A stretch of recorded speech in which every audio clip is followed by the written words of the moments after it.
السلام علیکم۔ Lesson number 48 میں آج ہم پڑھیں گے لائے نفی جنس۔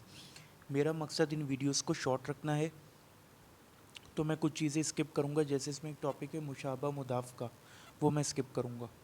لائے نفی جنس کیا ہے اب آپ نے یہ سمجھنا ہے۔ دیکھیے ہم نے لاسٹ لیسن میں پڑھا تھا کہ لا ولدن، یہاں پہ مبتدا جو ہے وہ نکرہ ہوتا ہے لیکن رفع کی حالت میں تنوین کے ساتھ۔ لا ولدن صالحن، یعنی کہ لڑکا جو ہے وہ صالح نہیں ہے، لیکن یہاں ترجمہ ہوگا کہ کوئی لڑکا صالح نہیں ہے۔ کوئی سے مراد یہاں یہ نہیں کہ کوئی بھی نہیں، بلکہ یہاں کوئی سے مراد یہ ہے کہ کوئی ایک نان اسپیسیفک بندہ ہے، we don't know who that specific person is, لیکن وہ صالح نہیں ہے۔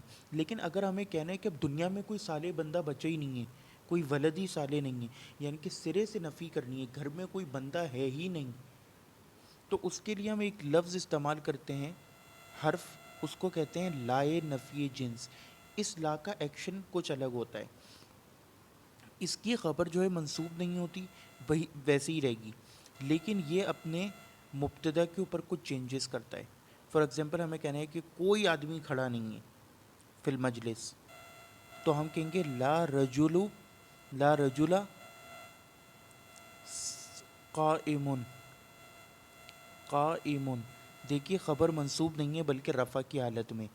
اور رجل جو ہے وہ سب سے پہلا پوائنٹ کہ اس کی تنوین نہیں ہوگی، تنوین کینسل۔ دوسرا پوائنٹ اس پر ال نہیں ہوگا، یعنی کہ وہ معرفہ حالت میں نہیں ہوگا۔ تیسرا پوائنٹ ہمیشہ منصوب حالت میں ہوگا، یہ آپ نے لکھتے جانا ہے۔ تو یہ تین چیزیں آپ نے اس کے اندر موسٹ امپورٹنٹلی دیکھنی ہیں۔ یہیں سے ہم کلمے میں دیکھتے ہیں کہ لا الہ، الہ الہن کہتے ہیں کسی بھی معبود کو جو پوجنے والا ہو، اللہ بھی ایک طرح سے الہ ہے، تو اسی لیے ہم کہتے ہیں لا الہ۔ یہ دیکھیے بغیر ال کے ہے، منصوب حالت میں ہے، اور بغیر تنوین کے، بدونی تنوین۔ دوسری بات کہ پھر ہم کہتے ہیں الا اللہ، سوائے اللہ کے، تو ہم نے یہاں پہ نفی کریے، ترجمہ یہ ہوگا کہ سرے سے کوئی معبود نہیں ہے، سرے سے کوئی معبود نہیں ہے اللہ کے علاوہ، یعنی کہ we can not even imagine of it. یہ مزہ ہے قرآن کی عربی کا۔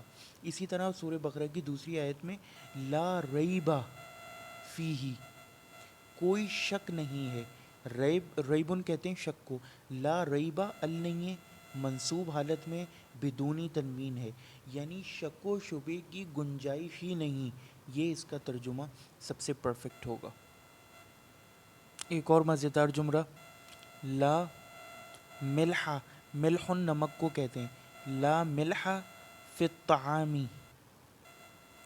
یعنی کہ کھانے میں نمک ہی نہیں ہے، سرے سے نمک ہی نہیں ہے، یہ اس کا ترجمہ بنے گا، بڑا زبردست۔ بدون ال، منصوب حالت میں، اور تنوین نہیں ہے۔